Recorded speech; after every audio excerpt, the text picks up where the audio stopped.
What's up, everyone? Welcome to the Sideline Podcast. We are talking some AFC South draft needs. We've got college football spring games. Yes. Lots of things buzzing, trending in the sports world. And we'll recap March Madness. I'm Kevin Showalter. We got Booker in the middle, Duffy on the right, maybe the left, depending on which way you're looking at this, but probably the right on all screens, unless you got some kind of weird phone. But anyway, Duffy's always right. Always right. Good, man. I got it. My hair did today, so I'm not wearing a hat. And you permed that, right? Request. You have to go get that permed. You got to get that permed. I perm it every single morning, and yeah, I mean it takes beauty is pain, So yeah. We're here though. Glad to be here. How you doing, Duff? All right. How are y'all doing? I'm doing well. We went on a scenic haircut, but I'm doing great. We went on a scenic train ride today. The problem was it was a traditional rainy, cloudy day in Washington, and so it was very scenic, but we weren't able to see much except for a bunch of like rundown properties. The funny thing is, the closer to the mountain you get, like the amount of cars in people's driveways is out of control. Like they just turned their driveway into a junkyard, because why would you pay to tow it back into town when you could just let them build up? So anyway, it was scenic trade ride, was a complete fail, but if we go back in the summer, I'm sure it would be good. But just being on a train is fun though, man. It was. The kids on the train. The kids loved it. It was fun. Anyway, there's a lot of rabbit trails we could take that, but that's not. We could talk about some real trains from the spring game if you want. Oh, there we go. We'll get into that here in a second. Let's get into some trending. We're gonna go March Madness stuff first, and we've got let's just go right there. So what's the name of our winner on we'll throw this graphic up there. You got that for us? Yeah, so that's Bucket. So here's what I think happened. So it's Bucket Swad, and unless there's something going on with the youngins these days, I think maybe he hit W because it's right next to Q. I have a feeling it needed to be Bucket Swad. But or maybe the Q just fell off of his keyboard and he was like, I'll be Bucket Swad. But yeah, we've got Bucket Swad who's won, and we've been unable to connect with this man or woman to get them their NCAA championship hat. And so if you're listening, Bucket Swad, you won. I will say my wife got second. I'm just going to throw that out there on the pod right now. My wife got second. In the TSP. Yeah. Don't even ask where I am. I am way far down, like way down. But no, congrats to the wife. So she's going to get the hat if Bucket Swad does not come. Hey, there we can grab it. There we go. Huge win for Michigan. They looked like a really good team. Connecticut hung around for a few parts of that game, but I think in the second half it was pretty obvious that Michigan is who we thought they were, and Connecticut kept it close. But any thoughts, reactions from March Madness this year? It seemed like we had a lot of the favorites winning again. I think the NIL effect, but any thoughts, reactions to March Madness 2026? I mean, Michigan is a wagon.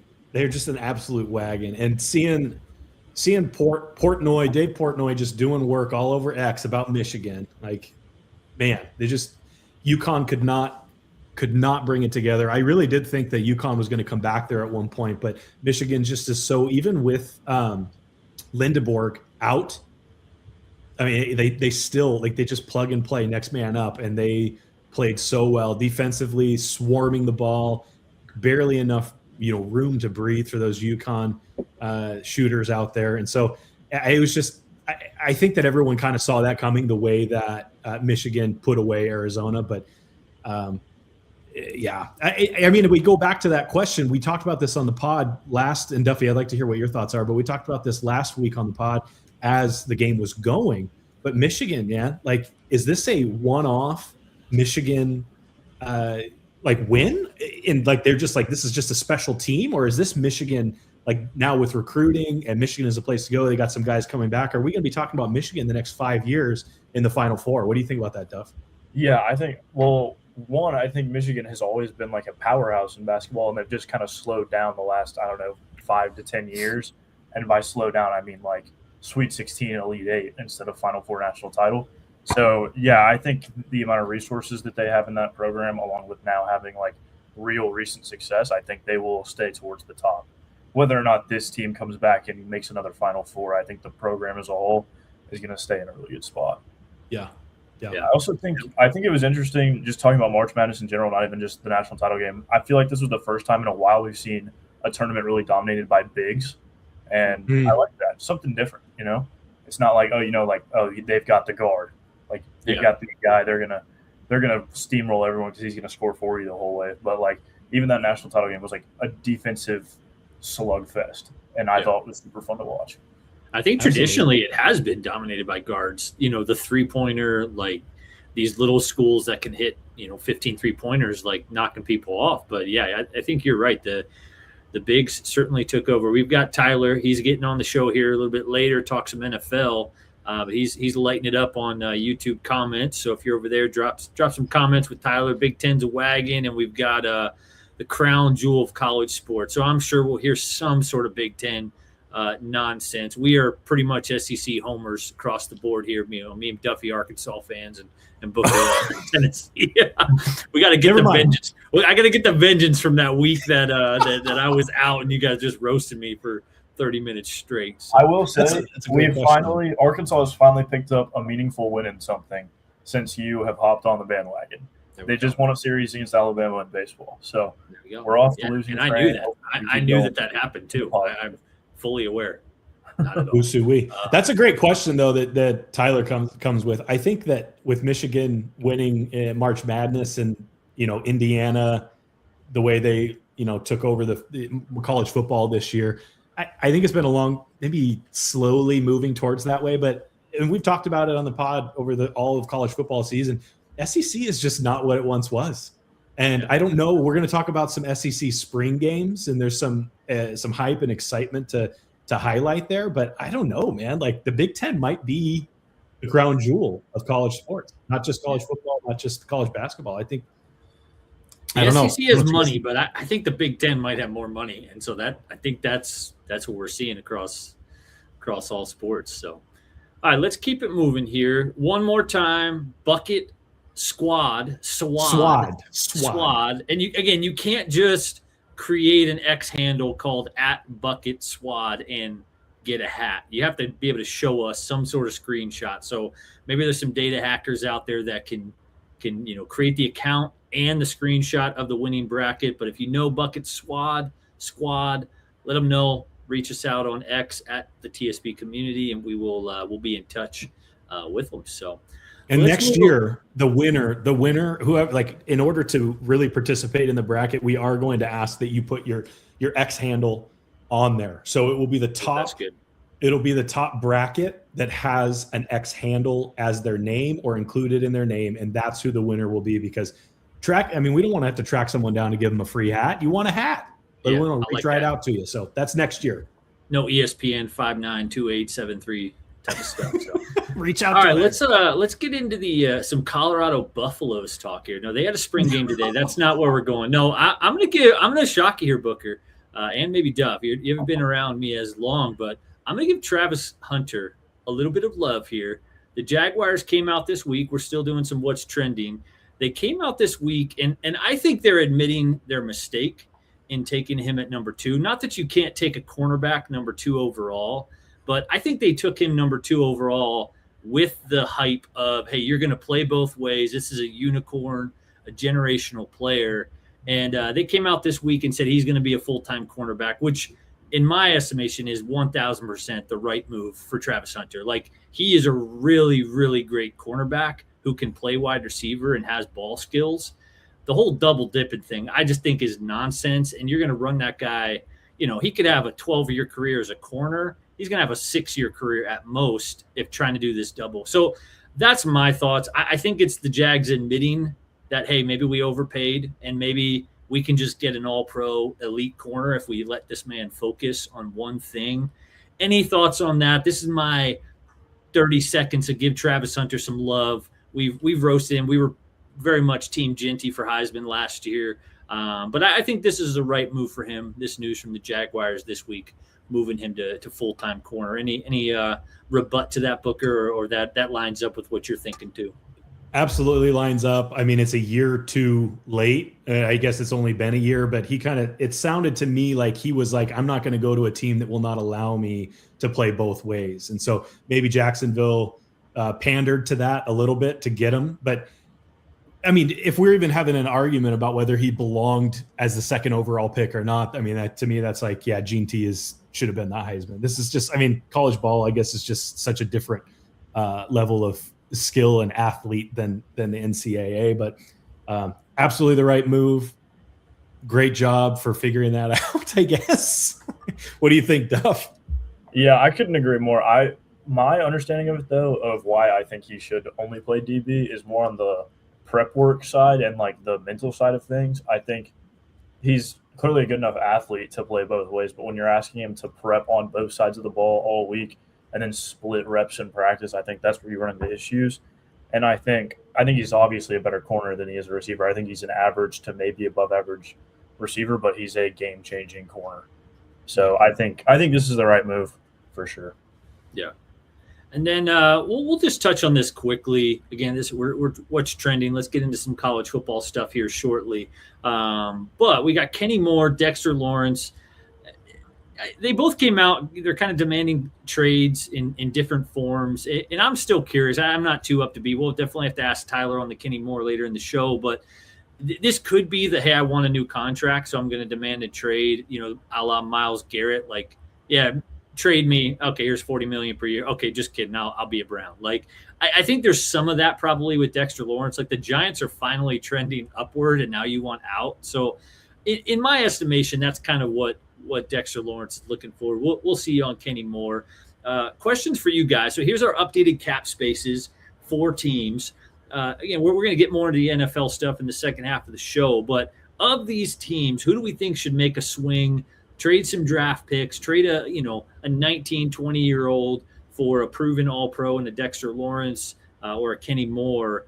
Obviously, the Titans have been big spenders. The Raiders are no longer on this after Max Crosby is back. But which of those teams we think should make a swing for these two players that certainly they have some rubber on the tire, I would say. I think it's really interesting that I think you're absolutely spot on that he's just looking for a contract with the Giants. When you look at the top 5 teams there with the most cap space, I don't know that there's a more exciting team on that list to be a part of next year than the New York Giants and what they've been able to do and bringing Harbaugh in and just up and coming players. And so I think it's absolutely just a ploy to get a contract. But if he ends up getting traded, gets what he is wishing and jumps on one of those top 5 teams with cap space, he might be regretting that. So I just think that you're right on. What do you think, Duff? And then one for you, Duffy. Let's go this direction here, just again, so we can get into some college football stuff. This week we also had C.J. Stroud. They picked up his 5th-year option. I'm just curious, is this guy worth $60 million per year? I believe that's kind of the going rate. Did Purdy got 60 per year? Obviously, some teams like Tua, Kyler have learned maybe we don't just give this guy, 60 per year, mega millions, just because he can throw a nice ball. Or now CJ, he's had some playoff success. He's been the 4 seed, I think, a couple straight years.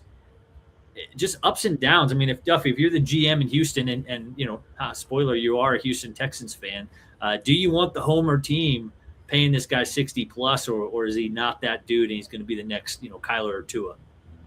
I think it depends on a couple of things. One, you need to look at with cap and everything. Will Anderson has to be the top priority because they picked up his 5th year too. So when that cycle comes, Will Anderson has to come first. And 2, I would say this has to be kind of a prove-it year for Stroud. Like, I know he's done well, but like the performance this year and this postseason is not even worth re-signing him at all. So I think he's got to really have a good next 2 years to make it reasonable to sign him to a sizable free agent deal, which I hope he does because I like him. But, yeah, I think if they have the cap space and he plays well the next 2 years, then I think 60 a year's fine. But we'll see. I think it's pretty telling that you said, I mean, based on not, we haven't seen what he's going to do this year. So it's absolutely a prove it year. But based on what he did last year, it's very telling that you said, yeah, Will Anderson has to be the priority here. Getting him, making sure he's locked in over your starting quarterback. So to me, that's absolutely a prove it year. And I would dump him if we have, if there's similar issues as last year. And Davis Mills still there, still backup for the Texans, or has he moved on? So you've got a proven backup who is like, he is the definition of an NFL backup. But like with that defense, I think Dougie Mills could get in there and sling it a little bit. Now, when you pay Tank Dell $30 million per year that he's going to want, that's going to be an issue as well. So, all right, let's go ahead. I think there's a pretty good chance they let Tank walk, honestly, at some point. Is there a chance that the Texans try to they throw him out there. It's a prove it year anyway. It's we're playing with house money. We won't pay him at the end of the year. If we end up tanking or end up just doing really poorly, we might have ourselves a shot at one of these incredible quarterbacks in next year's class. So it's not a bad. If they tank with the squad they have right now, I think I would never be able to root for them again. But I mean, it's possible. Yeah. Just offensively. Yeah. They've been on the brink so many years in the playoffs that it's like I think CJ is the guy, and I think that's the going rate. I would say extend him. Again, you're playing with fire. If they let him play out this, and the 5th year I think is next year, so it's not this season. So they do have some wiggle there, but it's like you want to extend. If they're going to give him the money, then extend that earlier so you can spread it out and the cap hits and all that. You played the Dallas Cowboys game, and now you're eating that $60 million per year on your cap, and that's just not the way. If you believe in the guy, then you extend him. And so I don't know. It's definitely a crossroads season, I would say, for Stroud. And the 5th year is not nothing, so he's going to get a nice little payday for that. But all right, let's get into our spring game highlights here. We've got USC had a fan fest today. Duffy and I were talking before the show, Booker. What do you think a USC fan fest looks like? I mean, are they playing football? Are they throwing water balloons? Like, what do they do at a USC fan fest? Well, I have a feeling there's a lot of things happening there at a fan fest in Southern California that potentially could land you in prison. But I don't know. That's just an odd. It honestly kind of just seems like something that it's a spring game, but like Southern California was like, oh, we're going to call it something different so that it sounds like maybe they've got water slides there, a bounce house. Yeah. Oh, there you go. And I don't know. So why did the spring games go away for 1 year? It was just the recruiting, the NIL, and then now all of a sudden they're full back. All the teams are back. It's like, was that some politically correct thing or what? I mean, it was the NIL. Hey, you don't want you to snipe our players, but like, why did it go for 1 year and then come back, Duff? I mean, is there any rhyme or reason to that? Or they just all agreed, hey, this isn't as dumb of an idea as we thought. Maybe our guys should be playing some football in the spring. Yeah, I couldn't tell you. I know some of the schools in the SEC still had them last year. Like, I know A&M had one. Ole Miss had one. But, yeah, honestly, I don't know. But with the Fan Fest thing, like, Arkansas is in 2 weeks, and they've got, like, Chris Stapleton's playing before. Or after, and they've got, like, a barbecue cook-off going. But it's not called the Fan Fest. It's just called the Spring Game. Okay.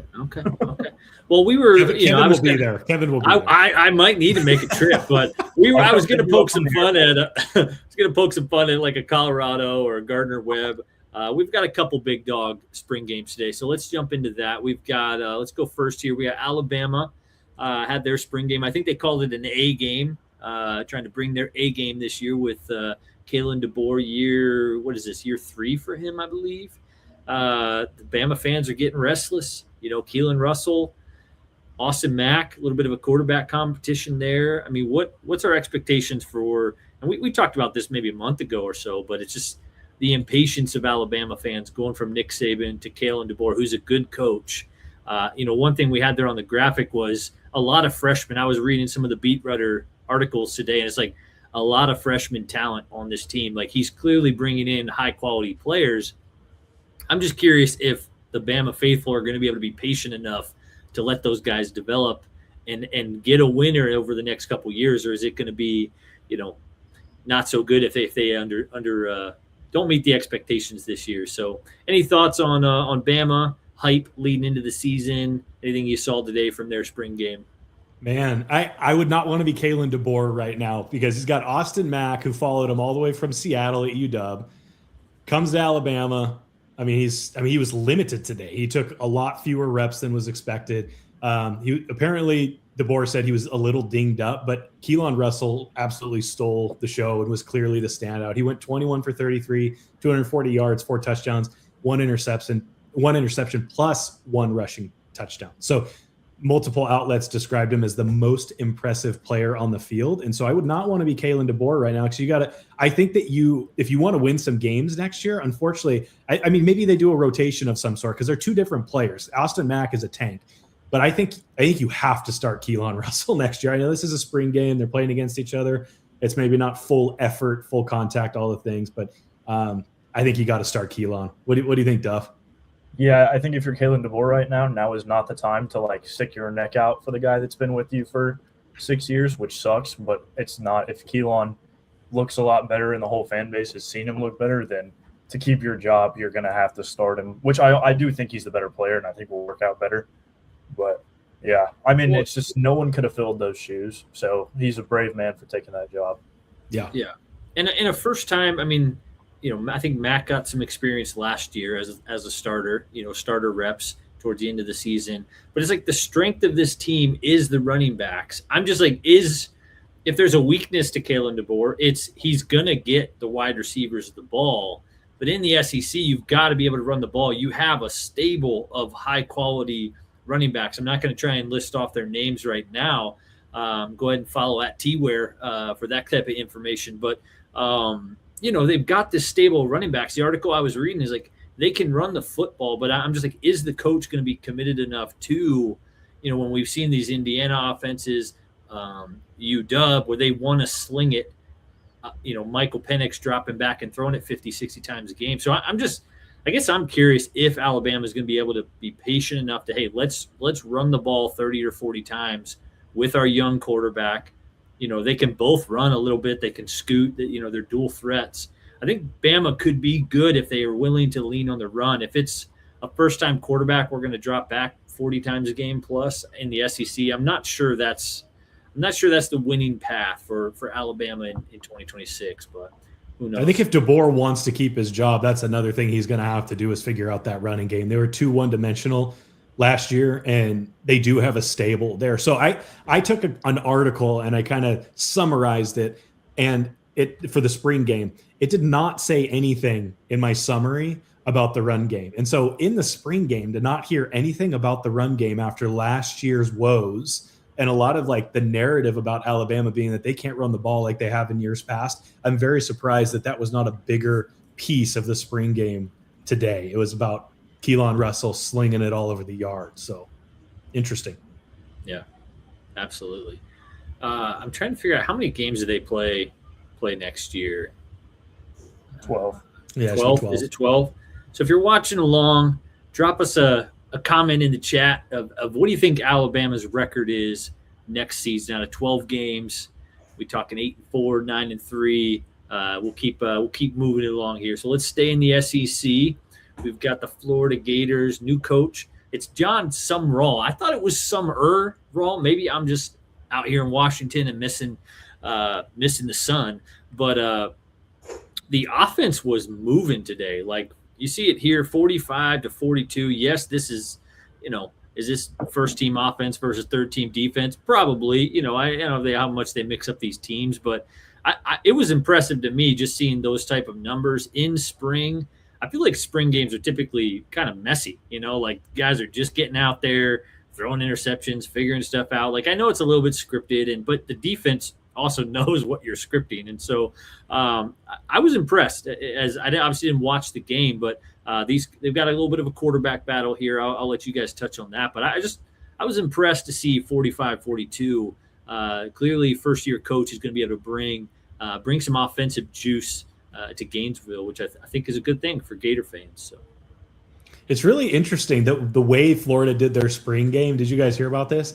Their spring game was offensive, defensive, scoring format. So the game ended, I believe I have that. Anyway, the game ended and the defense was awarded points for stops and turnovers, which inflated scoring relative to the normal game format. So it's really interesting why they did that. But yeah, I mean, I think the Florida Gators have a lot to be excited about and I think that the gentleman, DJ Lagway, that went over to Baylor, I think he was kind of holding them back. Such a huge star and was just not doing what he needed to do. And he's been struggling, it sounds like, in Baylor already from what I'm hearing. And so these two, Trammell and Philo, the battle's obviously not settled yet, but I think they've got two guys in there that could certainly start. And at this moment, I think it's a toss-up. So what do you think on that, Duff?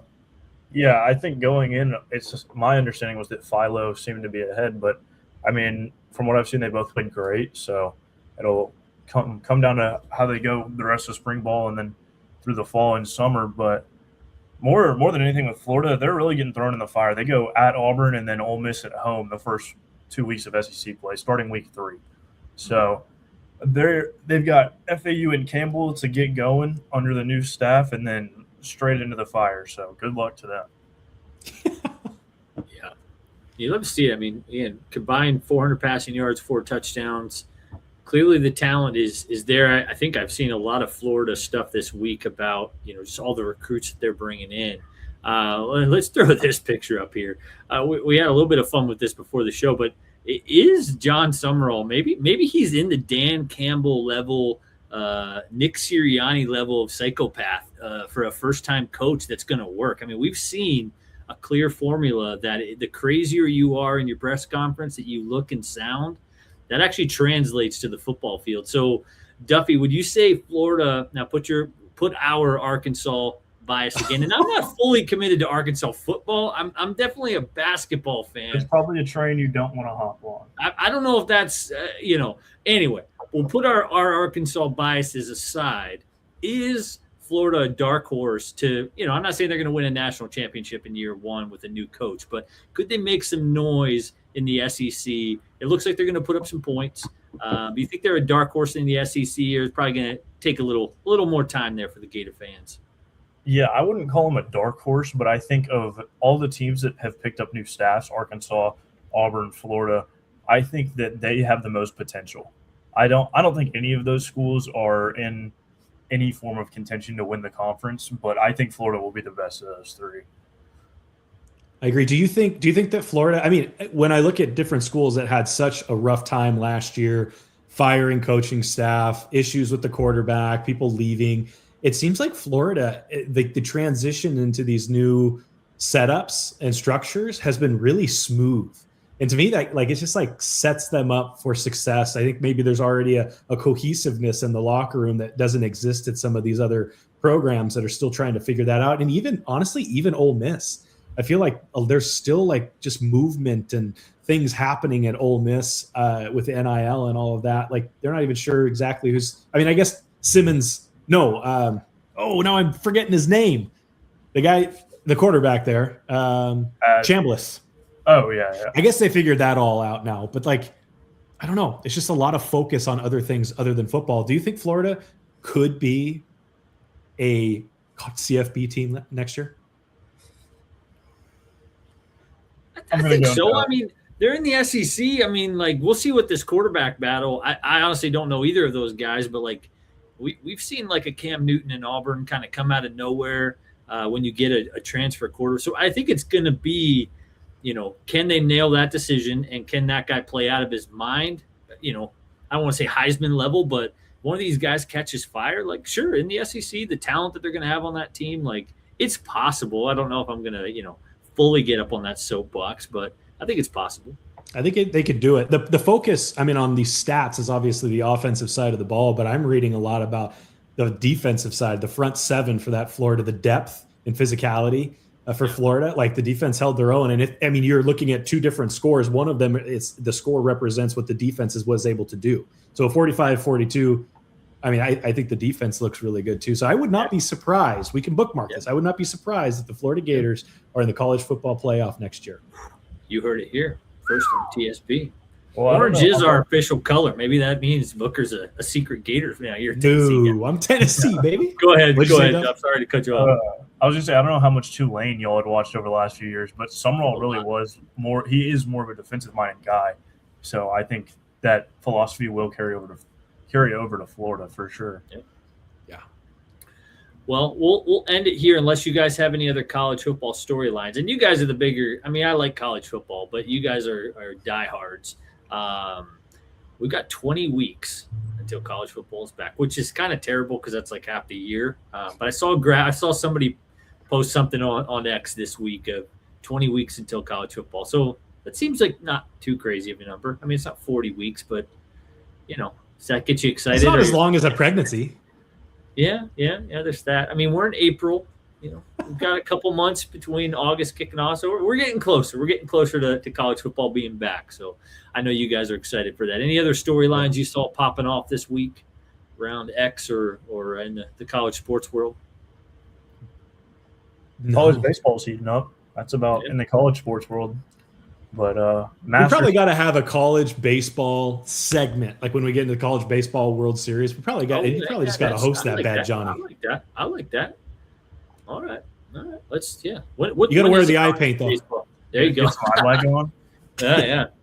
When is that's like summertime? Yeah, the tournament starts the third week of May, and then the College World Series is the second week of June, third week of June. Oh yeah, not far. No. Start prepping. Before we send you off, Duff, since we found out before the show that you're a big golf guy, I'm a 1 day a year golf guy. I saw Rory completely tanked his chances today, putting it in the water. But what's your prediction for the Masters? Who gets the green jacket tomorrow? Yeah, my prediction would probably be Sam Burns. I know he's one back right now, but I think he's been playing really well and in a way that's going to translate regardless of how the golf course is tomorrow. It was a lot softer today than it has been all week. But so I don't know. It might harden up overnight. But I would say prediction would be Sam Burns. But I hope we look at Cam Young or Shane Lowry in there. There we go. I got nothing. I don't even know who's on the leaderboard right now. But tomorrow, I'm all in on it. So anyway, appreciate you coming on the show, Duffy. Give him a follow on X at HTXBallco. Huge Arkansas fan. And, you have a good rest of your weekend. Y'all too. Appreciate it, fellas.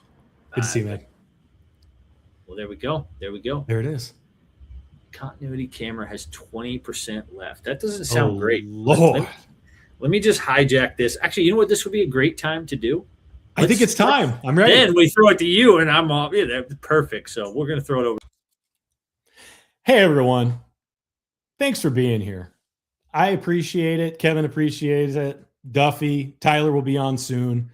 What we're looking to do is build a community, and we already have one started. We've got guys on here that know a lot of things about things that I know nothing about, and that just brings more depth to this pod, to this live stream, and to this community. And so we want you to be a part of it.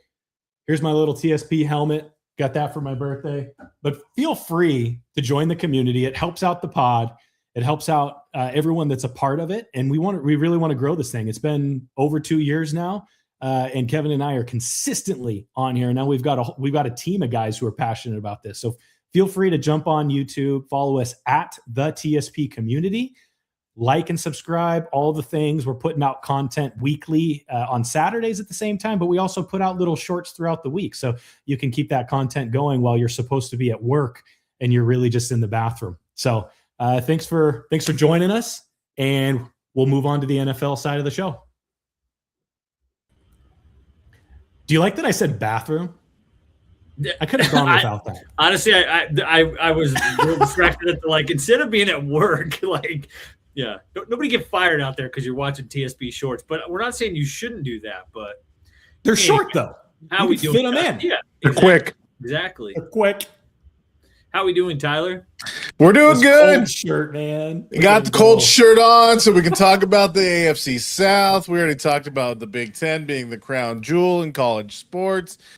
Dan Jones is going to come back from that Achilles and just make Indiana the absolute mecca of football again. Josh Hoover, he's completely forgotten about turnovers. Signetti's already said it. He met his two best friends, a good running game and a great defense. We're all set. There we go. Well, Alo is he's off in Disney right now. Well, we won't tell you which one. I probably shouldn't have said that even. But yeah, if you see him at Disney, give him, get an Alo signature in, because we know people are watching this right now from Disney. So track him down. Where's Alo? where's A-Lo? Track him down, get a signature, sign a baby, any of that kind of stuff. But we decided we're going to hijack his segment here. He's been doing a great job with the draft needs in each division. But Tyler, why don't you take us away? We know the AFC South is near and dear to your heart, so we'll let you lead the charge and take us through some AFC South draft needs for the next little bit, and then we'll finish up the show on just some NFL banter like we do. So absolutely, I'm ready to get into it. A-Lo, enjoy Disney. If you can break it and you see Rossini and Vrabel just out and about on the teacups, grab a little picture and let us know if that thing's still going or if they've kind of gone under the radar now that it's kind of all hit the fan. Anyways, I heard she might be structuring the A.J. Brown trade. So the Houston Texans is he won't even let us drive. I just heard that's the rumors. AFC South. Let's get into it. We're going to go right into my boys, the Indianapolis Colts. I already talked about it. We've got Dan Jones coming back. He's ready to just sling it again. He's got his wide receiver one, Alec Pierce, already locked in. So, I mean, we got to look at what do we need, and we need defense. Kenny Moore is getting ready to step out the door. He is near and dear to the Colts fan base. He's a great player. He's worked his way up, got cut from the Patriots, and he's been a grinder and a workhorse and has played easily top 5 nickel defense every single year since he became the starter. So tough loss there, but we got Lou, we got the mad scientist, and we need some help on that defensive side. So I'm not going to be surprised. Linebacker is a big, big thing here. We got Zaire. He left to Green Bay. But we also still need edge rusher help. So Latu, it was coming on. He had 2 interceptions over the season as a defensive end. You got to love that. But he does need some other help there. I don't think it's going to be a lot of offense. I think there's going to be a lot of defense out of this draft, and I'm here for it. DeForest Buckner has a neck injury that he's still working through. He's supposed to be healthy, should be good to go, but it's not. It's something you got to think about when you're not just as a player in each game, but long-term future as a father, as a family person. You got to be careful with those types of neck injuries. So you got to definitely plan for the worst there and hope for the best. Grover Stewart, I love the man, but he's not getting any younger. So defensive end or defensive tackle is my expectation here. Booker, you tell me, is there any linebackers worth kind of looking at in this year's draft? Can we plug and play someone? Oh, you know what? That's a great question here. Kevin, why don't I push that over to you while I bring up, I apologize, I don't have the draft board up. Kevin, do you have a linebacker right off the top of mind? The problem is there's the high end guys early on, the Averill Reese, I think David is his last name for Texas Tech. Like they'd almost have to, they'd have to trade up. The Jets are really targeting those fellas. So later in the draft, you know what? I'm going to do the same thing and pull up in that draft board. But I wouldn't hate if they moved up to take one of those guys. I'm just not sure if the Jets are willing to move back. But the Jets have a lot of needs, so why not make them an offer and see if you can move up for somebody like that? I think could be real interesting. Let me rephrase the question. Is there anyone that you guys would feel? So Booker, is there anyone you saw in college football at linebacker that you just thought you would absolutely move up from the second round to try to snag? Oh, move up from the second round? Well, I feel like, so obviously the name that jumps off the page is Sonny Styles, but that's not, he's going to go top 5 probably. Someone that just popped up, and I love the Georgia defense. What are your thoughts on a CJ Allen? Played 14 games. Let's see here. He's an All-American, first team All-SEC. He was a finalist for the Butkus Award. It looks like he is currently ranked 38th on the draft board. So certainly gettable. Anyone else above that? As far as OLBs go, I'm not seeing a ton in the hopper, truthfully, in the top 50. So do you think that CJ Allen, have you done any research on CJ Allen and you like that or dislike that? I would absolutely take it. The problem for me, I think the edge rushers and the big names for defensive tackles, they're going to go quick. I think if you look at this draft as a whole, at least in the first round, I think it's going to be a lot of trench building or defense, wide receiver, things like that. It's not going to be there are a lot of big names, a lot of star power early on in the draft. So I think it's a very good building draft from the trenches. So that's what kind of worries me being not there until the second round. Of course, the Colts gave up those first two for the next couple of years, and so they're not going to have a first round pick this year. So that's kind of why I asked. Do you think there's anyone worth jumping up? Kevin, what about you on the defensive tackle or defensive end side of things? Is there someone you see that could slip, and then maybe we could pounce? Well, and again, I'm talking on both sides of myself here, saying trade up, and now I'm about to say a trade back. But appreciate you, Tyler. You're driving the bus. You're doing an excellent job. Booker and I are scrambling for our draft boards. Like, we're just still locked into college football. But hey, we got this. We're here. We're after it now. So I like Zion Young, Missouri, looking like you could get him in the top of the second. Maybe a trade back. Somebody who wants, if somebody who needs that lineman. The wide receivers are going to be interesting in this draft. You see like a Jordan Tyson, and just the projections for him are all over the place. And so since you got that wide receiver one in Alec Pierce, why not trade back maybe to the end of the first, early second? You could take a guy like Zion Young. I love seeing the players who've played other SEC level. I know you're the Big Ten homer, but I'll expand that. I love the Sonny Styles. Like, you've played against top competition. I do think that matters. Yeah, there's, the guy from last year from Bowling Green that really popped. Like, there's those type of players out of nowhere from a small school. But I do think that experience against other NFL talented players, it goes a long way. So, give me some so much. Give him so much I couldn't even remember his name. But Zion Young, edge rusher out of Missouri. I think that could be a fit there for the Colts. What about Jacob Rodriguez, man? But he's an off-ball. But he's an off-ball linebacker, right? He's playing like middle linebacker. Yeah, I mean, you got to think you got Lou Anarumo here, so he's going to play a lot of dime. He's going to want his front four to do his thing. He wants to send exotic blitzes and things like that. He wants to cook a little bit. So there's a part of me that thinks we don't even go linebacker right off the bat because he's going to want to be in dime so much that we may just look at defensive tackle or defensive end. But I do think you have to give Lou Anarumo some pieces to cook. He needs another edge rusher. He needs some heat.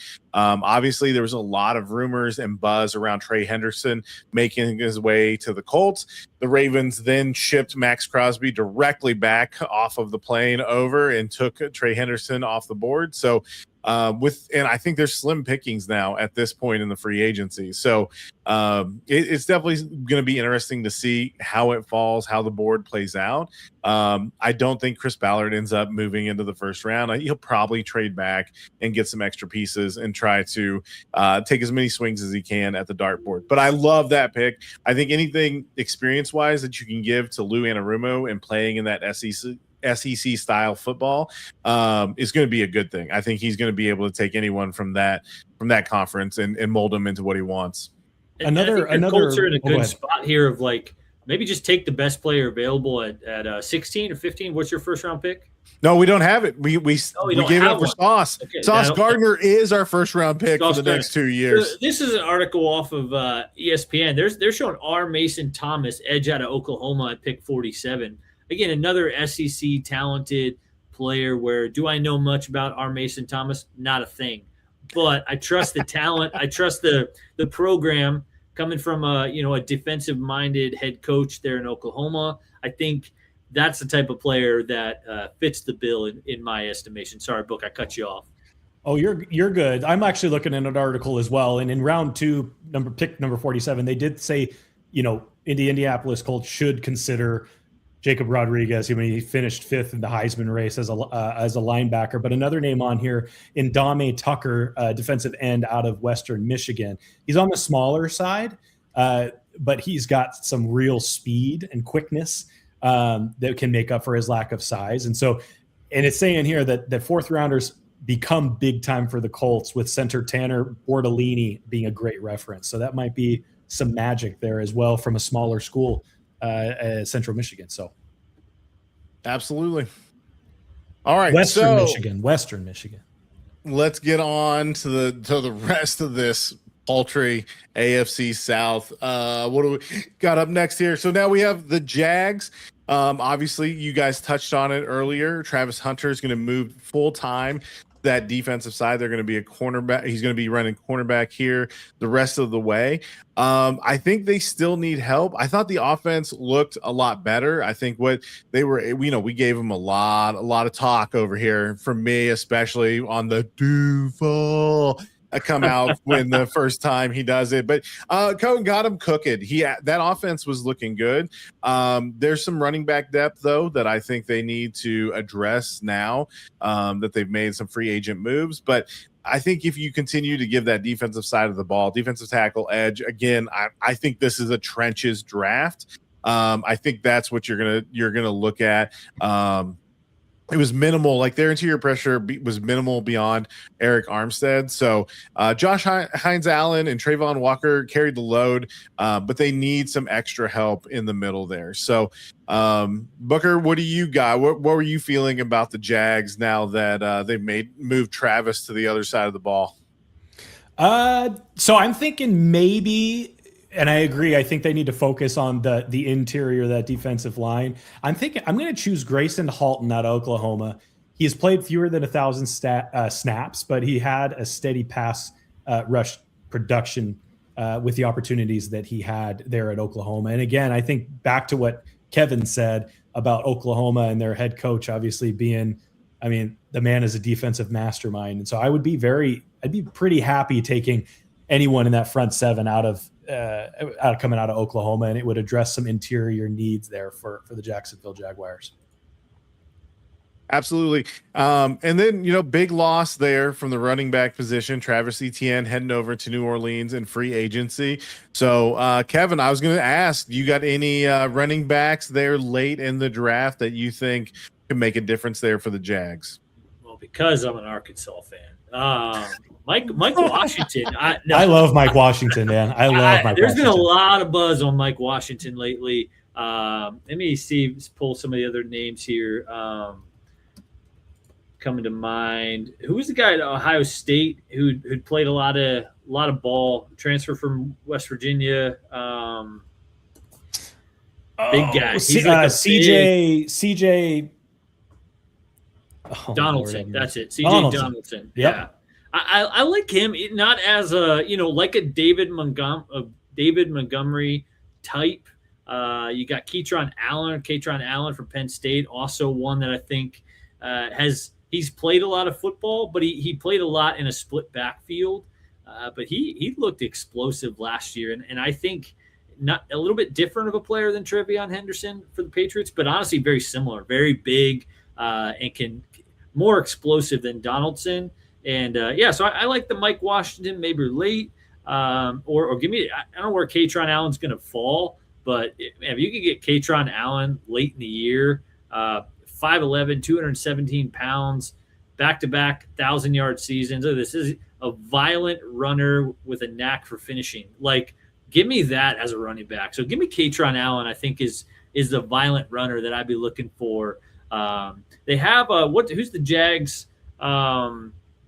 Let me see here.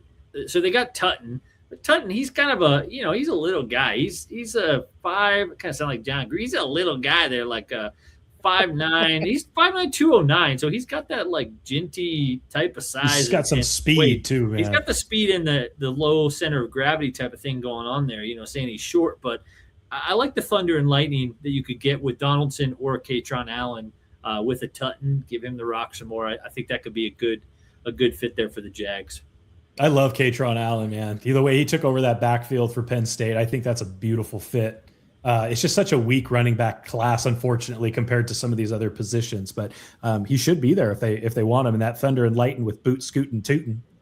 Absolutely. I think you take a flyer late. I like drafting running backs a little bit later just because of the value, how it looks when you draft early. They got to really be a star. And I think the way that Cohen had this offense rolling, I think that's why they're just kind of going by committee here. They just need a piece that they can put out there.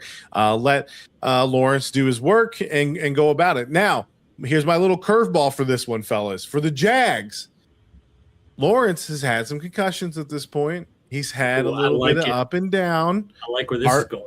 Are we taking a little insurance policy somewhere in the draft here and maybe bolstering what could be the future of Jacksonville Jaguars? Go ahead, Book. Do you think that the future of any team, other than Fernando Mendoza and maybe Ty Simpson, is the future of any team in this draft? I mean, maybe they take someone really, really late, but I don't love Drew Aller. I mean, maybe Nussmeier. I think Nussmeier might fall because of his production last year, but it came out that he played injured almost all year, so kind of just malpractice by the LSU Tigers there, putting him out there week in and week out with an injured shoulder. But he might be an interesting guy. I'm not lit on fire by most of these guys, unless maybe they swing if someone falls beyond where they should. Why not throw a dart?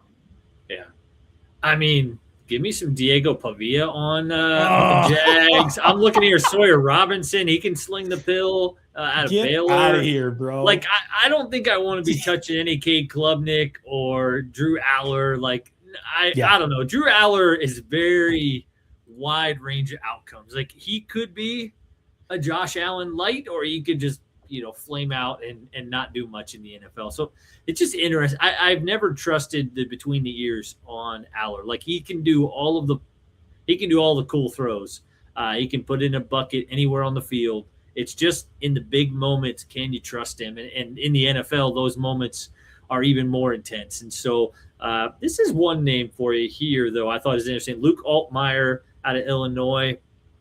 But again, if you bring in a day 3 pick, that's not putting any pressure on Trevor Lawrence. I mean, if we want to say pressure on Trevor Lawrence, like that's then we're swinging for like, I don't know, not Carson Beck. We'd be saying like a Nussmeier, or you take a Ty Simpson in the second round. Then you're putting some pressure. That's like a Jalen Hurts, Carson Wentz type of situation where it's like, hey, put up or shut up as the starter, or we have this guy who might be able to take your job. I don't know. T-Law is an interesting one because the talent is there. The Jags have reached really high peaks with him. I think they won like 10 straight games a couple years ago.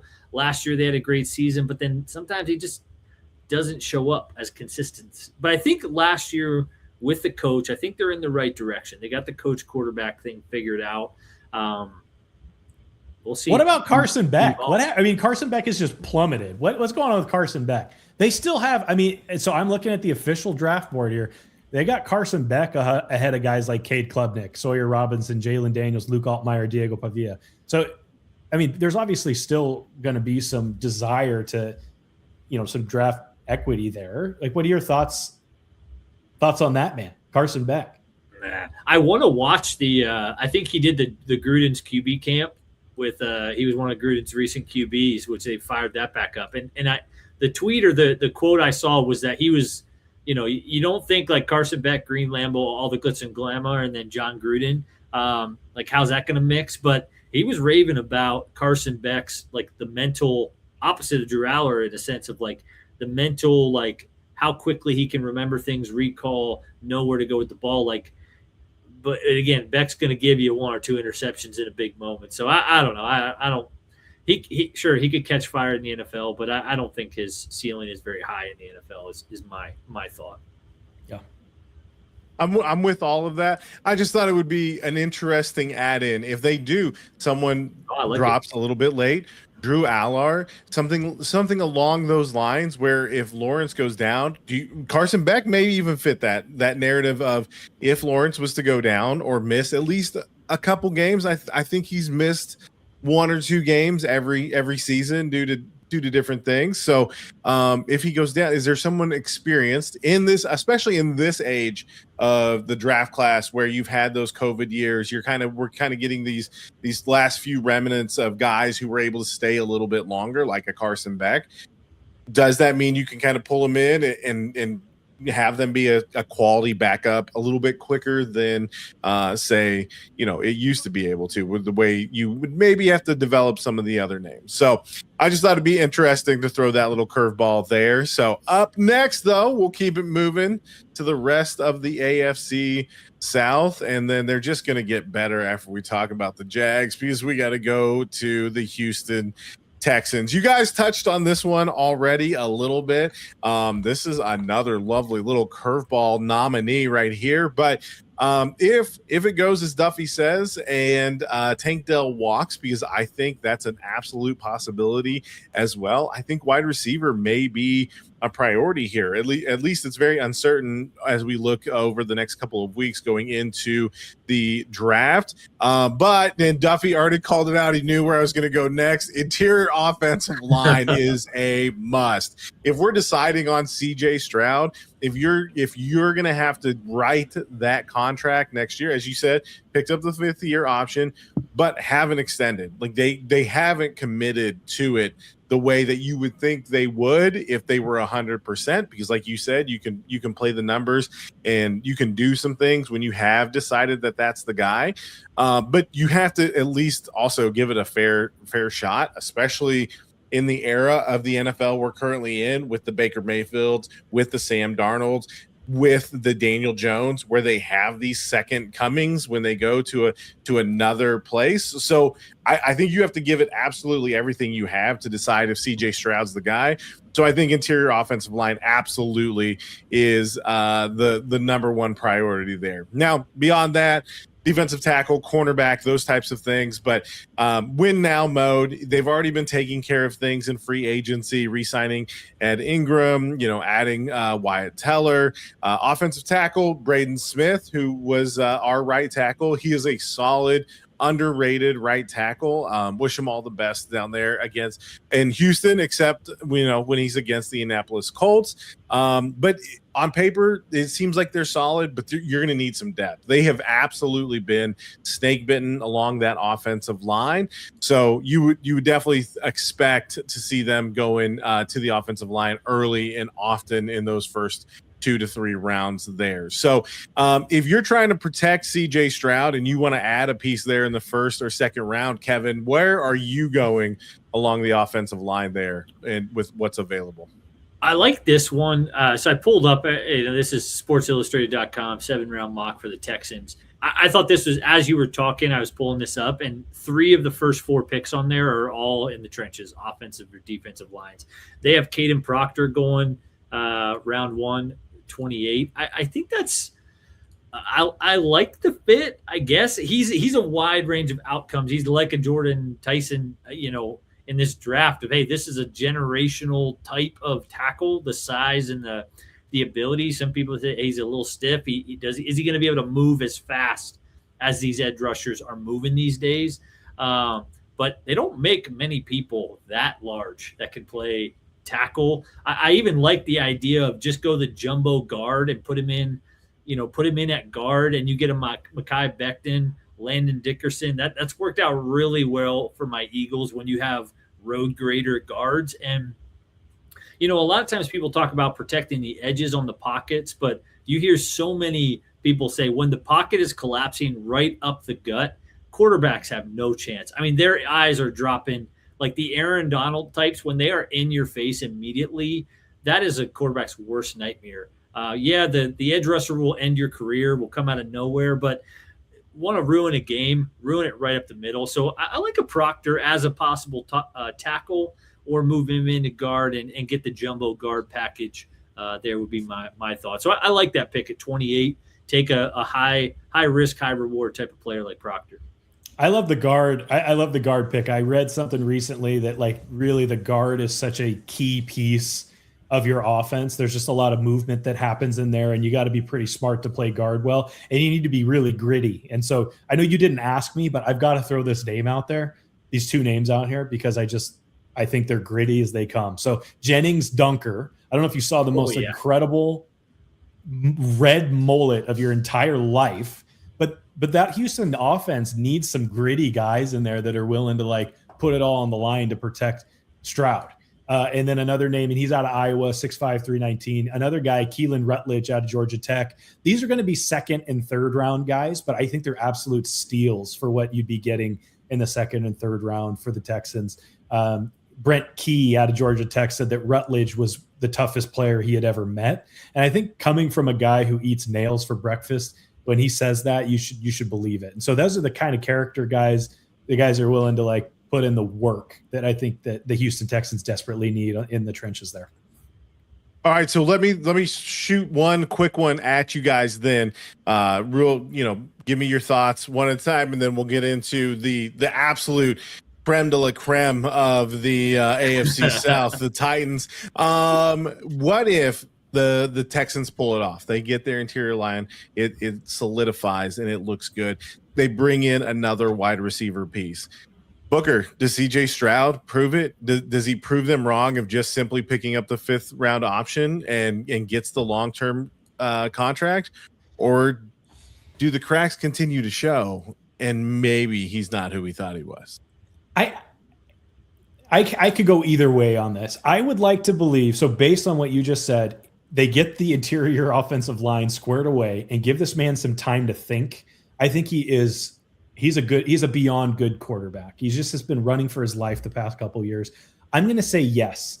I don't know that it's like playoff, championship, conference championship or division championship type season. But I think that he's more the CJ Stroud we saw in his rookie year this year. If they can shore up that front, those front guys, they're protecting him and gets him someone to throw the ball to. So that's what I'm going to say. What about you, Kev?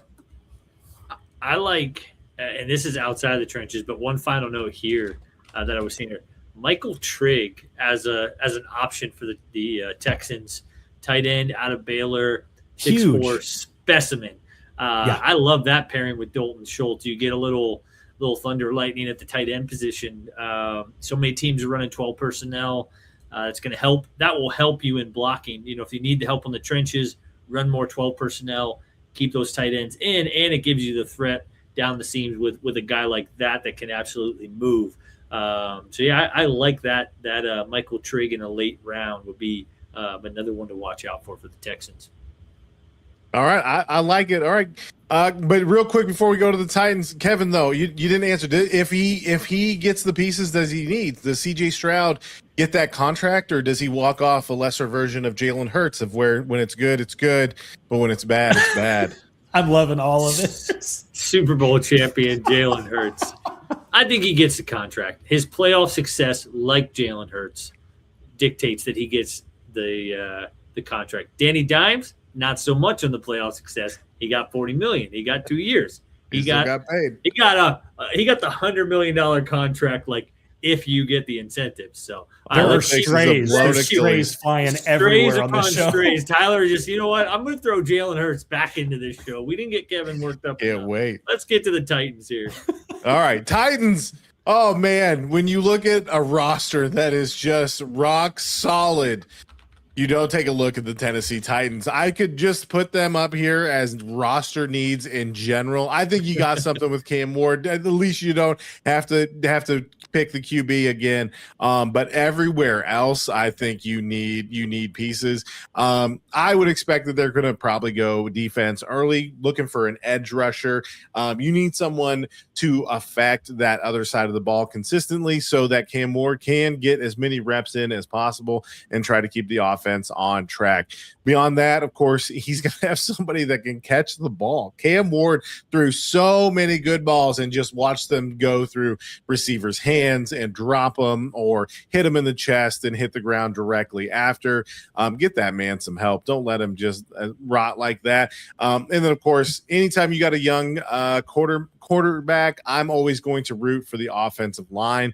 They need some help there at center.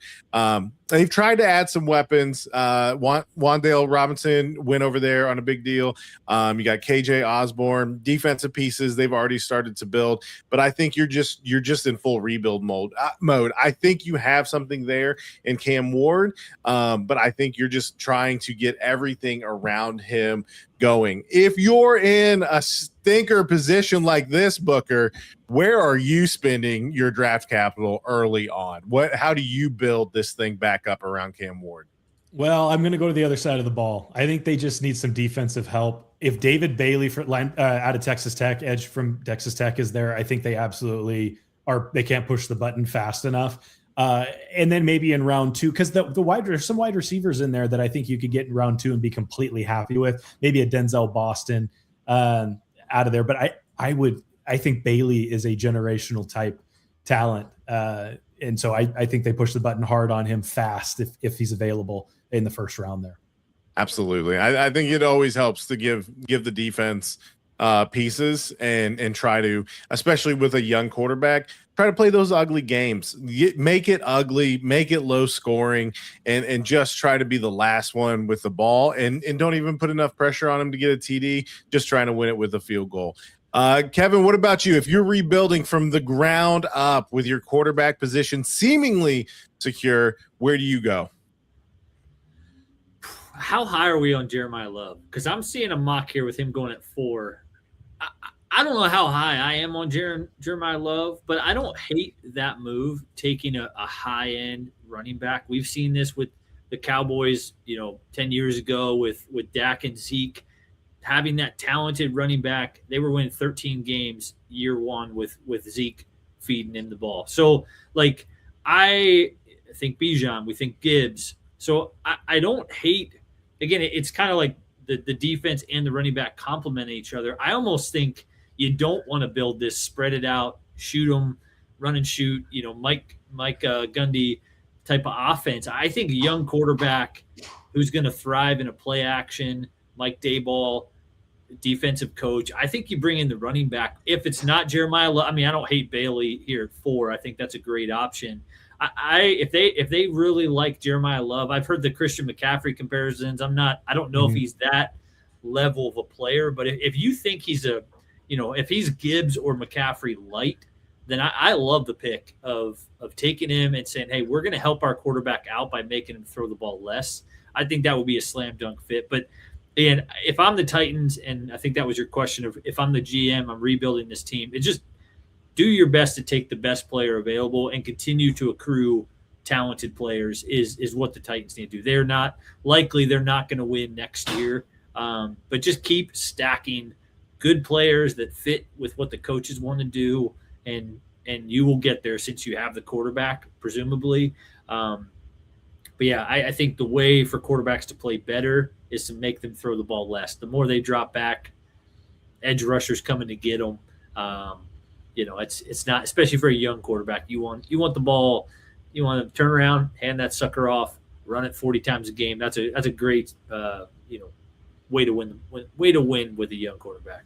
I am personally higher than half of USC's campus at this very moment on Jeremiah Love. Yes, I think he is generation. I think he's a generation. I know I already used that word for David Bailey, but if either of those guys are available, I'm going to throw this back to you, Tyler. You got Jeremiah Love available. You've got David Bailey available. Which direction are you going? Because they're not going to be available next. Listen, this is brutal. I think they're in a tough spot if they come down to those two. I think you guys both perfectly summed it up. There's an argument to be made with the edge rusher and building up that defense and being a star. I also think you are probably going to have more upside with the defensive end. Whereas, are you going to really want to pay a Jeremiah Love? We just saw the Super Bowl MVP walk out the door from Seattle after that incredible. So I think the way the GMs and everything look at it, they just value that defensive end position. When you're in a quarterback-driven league, they value it so much more. And I think the way the league is, that's where you have to go. And if you're looking at the other side of it and you're expecting that Lawrence and CJ Stroud are the top 2 quarterbacks that you're competing against, then you believe that they're solidified over there, you need to be able to get after them. So I think you lean towards the defensive inside, and that's the pick you go. But that being said, I love the idea of pairing Love with Cam Ward and letting it's another way to make it messy. It's another way to control the clock and control the game and let someone like Love, who can also be an absolute home run hitter, maybe JT-esque as a Colts fan, where all it takes is him to get a little bit loose and he's gone. So I think that's it for the AFC South. I appreciate you fellas chopping it up over my favorite division and nice work. And just doing my best not to talk trash on these other teams, but we did it. We made it. Nice work. Nice work. I love that, man. I love Jeffrey Simmons, Jermaine Johnson, former first-round pick. Pair that with another edge rusher. Hey, you can't go wrong with that. So let's get one final question here for us all to answer.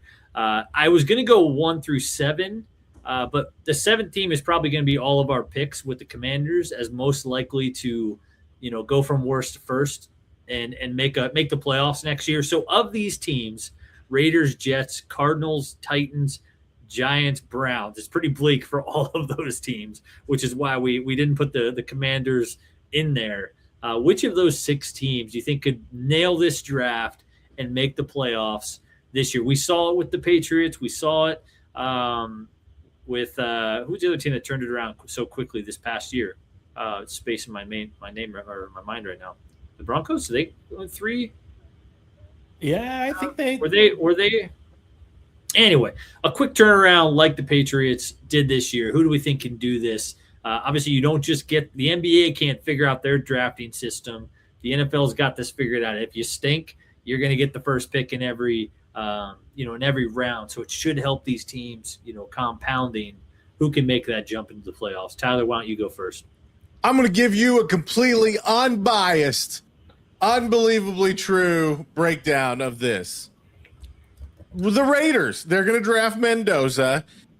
He's going to get in there. He's got weapons around him. Like that's the thing about what you have to worry about the Jets and Geno Smith going over there. I think he understands the assignment. I think Aaron Glenn told no lies. He's going to get him the first round pick because they have plenty of firepower over there. Now they got Max Crosby back, and he's probably a really ticked off Max Crosby that wants to really, really take it to the AFC and show him that he still got it. So I think it's the Raiders, actually. I think Mendoza gets in there. I think he has some magic. I think they run Janty as much as they possibly can and let him work off of play action. He's got a tight end to keep him company there, and Brock Bowers, and being able to get upfield. I think he comes back healthy and looks good. They get a few pieces. All it takes is a quarterback having a solid year, and it can turn the fortune around. And at the very minimum, I think Mendoza will have a solid rookie campaign. You mean Kirk Cousins, right? Book, who you taking?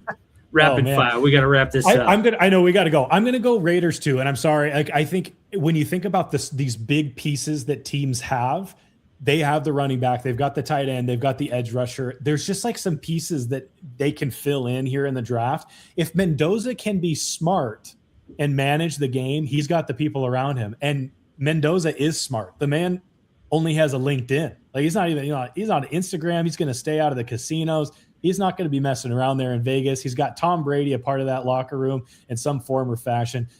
I think Mendoza and Kirk Cousins turn that Raiders team around. They have the biggest swing in point differential and win differential from last year. And I'm going to give my answer next week's 6 p.m. beginning of the show. Oh, we got to wrap this up, and we're going to cliffhanger it. Come on back, hit that subscribe button on YouTube. Give us a follow on X. Tyler at Mr. Diesel 31. Alo, have fun at Disney. HDX Balco, TSP Booker, and Kevin. Again, we appreciate you guys watching the show. We're here every week, 6 p.m. plus or minus. Usually the plus on the 6 p.m. start. Here talking sports, building community, like Booker said in the middle there. So appreciate you guys for joining this evening. Have a good rest of your weekend. Peace out.